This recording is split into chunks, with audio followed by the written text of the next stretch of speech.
Hi guys, welcome to shallot kitchen. நம்ம இன்றைக்கி என்ன செய்ய போகிறோன்னாக்கா ஸ்ட்ரீட் ஸ்டைல் வெள்ளை பட்டாணி சுண்டல் செய்ய போகிறோம். நான் 200 கிராம்ஸ் வெள்ளை பட்டாணியை நல்லா 4 ஹவர் ஊற வச்சுருக்கிறேன். இதை நம்ம 4 விசில் வேக வச்சுக்கலாம்.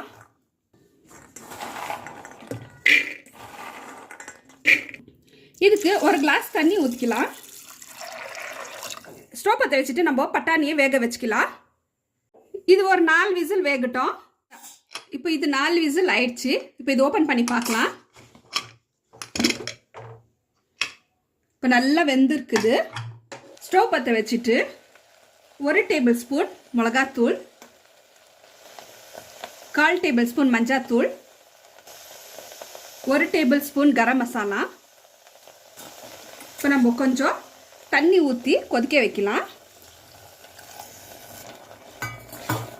நம்மளுக்கு எவ்வளோ வேணும் அவ்வளோ தண்ணி ஊற்றிக்கலாம்.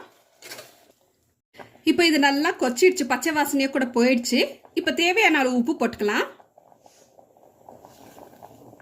நான் 2 டேபிள் ஸ்பூன் கடலை மாவு எடுத்துன்னு இருக்கிறேன். இது நல்லா நம்ம கட்டி இல்லாமல் கரைச்சிக்கலாம். இப்போ இது நல்லா கரைச்சி ஆயிடுச்சு. இதை நம்ம இது கொதிக்குது, அதில் ஊற்றிக்கலாம். இப்போ இதை நல்லா மிக்ஸ் பண்ணிக்கலாம். நான் 2 வெங்காயவை நல்லா இப்படி பொடியாக கட் பண்ணி வச்சுருக்கிறேன். ஒரு 3 கேரட்டு நல்லா துருவி வச்சுருக்கிறேன். கொத்தமல்லியை நல்லா வாஷ் பண்ணி பொடியாக கட் பண்ணி வச்சுருக்கிறேன். இப்போது கேரட் போட்டுக்கலாம், வெங்காயம் போட்டுக்கலாம். இப்போது கொத்தமல்லி போட்டுக்கலாம். ஒரு தக்காளியை நல்லா வாஷ் பண்ணிவிட்டு பொடியாக கட் பண்ணி வச்சுருக்கிறேன், அது கூட போட்டுக்கலாம். இப்போ இது நல்லா மிக்ஸ் பண்ணிவிட்டு ஸ்டவ் ஆஃப் பண்ணிடலாம். 1 டேபிள் ஸ்பூன் சாட் மசாலா போட்டுக்கலாம்.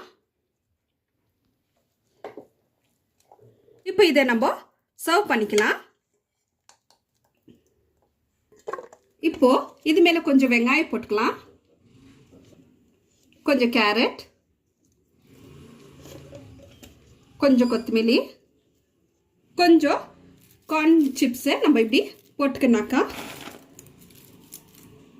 சூப்பராக இருக்கும். அவ்வளோதான் கைஸ். இப்போது ஸ்ட்ரீட் ஸ்டைல் வெள்ளை பட்டாணி சுண்டல் ரெடி ஆகுது.